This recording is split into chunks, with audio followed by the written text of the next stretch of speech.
இப்போ மார்க்கெட்டுமே ரொம்ப வாலடைலா போயிட்டு இருக்கு. ஒரு சின்ன கரெக்ஷன் வரும்னு பார்த்தா ஒரு கிராஷ் நோக்கி தான் வந்து போயிட்டு இருக்கு. மார்க்கெட்ல கிராஷ் வரதுக்கு வாய்ப்பு இருக்கா இந்த வார்னால? இந்த எக்ஸ்டெண்ட் ஆனா we have to look. Extend ஆகாம போச்சுன்னா, இப்போ இன்னொரு 10 நாள் 15 நாள்ல வார் ஸ்டாப் ஆச்சுன்னா இட்ஸ் ஓகே. ஏன்னா இப்போ நீங்க ஒரு லாஸ்ட் 2, 3 டேஸா நம்ம இந்த வாரோட தன்மையை நீங்க கொஞ்சம் கூர்ந்து கவனிச்சீங்கன்னா, number of missile going from Iran, number of missile coming from Israel has come down நிறைய குறைஞ்சிருக்கு. அப்போ அவங்களுக்கு என்ன ஆகுது, ஆர்ம்ஸ் அண்ட் அம்யூனிஷன் குறைய ஆரம்பிக்குது அவங்களுக்கு. அப்போ என்ன பண்ணுவாங்க, இந்த மாதிரி குறைய ஆரம்பிச்சாலே 2 கேட்பாங்க.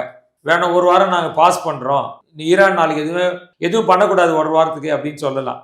ரெண்டாவது, there are lot of newses saying that US warships are proceeding from Singapore வழியா it's going towards strait of ஆர்ம்ஸ்க்கு வருதுன்னு சொல்லிட்டு இருக்காங்க. கிட்டத்தட்ட 2500 சாயிலர்ஸ் எல்லாருமே அங்கே போறேன்றாங்க.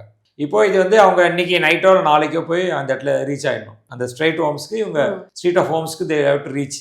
ஆனால் 2 விஷயம் இருக்குது. ஒன்று, ஈரான் நிறைய அவங்கள தாக்கலாம், ரொம்ப வார் இன்டென்சிட்டி ஆகிடலாம். ஏன்னா இப்போதைக்கு வந்து இப்போ லேட்டஸ்ட் ரிப்போர்ட் சொல்கிறாங்க 1000 ஷிப்பு அங்கங்கே நிற்கிது. 1000 ஷிப்பு அந்த பெல்ட்டில் நின்றுட்டு இருக்கு. 1000 ப்ளஸ் சொல்கிறாங்க. இப்போ 1000 ஷிப்பை இவங்க யூஎஸ் வந்து பண்ணாங்கன்னா யார் வேணால் அடிக்க ஆரம்பிச்சிட்டான்னு வச்சுக்கோங்க. இது ரொம்ப குழப்பமான ஒரு சூழ்நிலை ஆகலாம். மேபி அது இன்னும் 2-3 நாள் கழிச்சு தெரியும். யூஎஸ் எப்படி பிஹேவ் பண்ணுறான், அந்த வார்ஷிப் போயிட்டா எப்படி பிஹேவ் பண்ணுறான், அதை வச்சு நம்மளுக்கு தெரியும். இல்லை இவங்கெல்லாம் வரதுனால ரொம்ப ரொம்ப காம்ப்ளிகேட் ஆகிடும். அப்புறம் ஈரான் பாஸ் பண்ண ட்ரை பண்ணான்னு வச்சுக்கோங்க, சுச்சுவேஷன் கம்ப்ளீட்டாக சேஞ்ச் ஆகிடும்.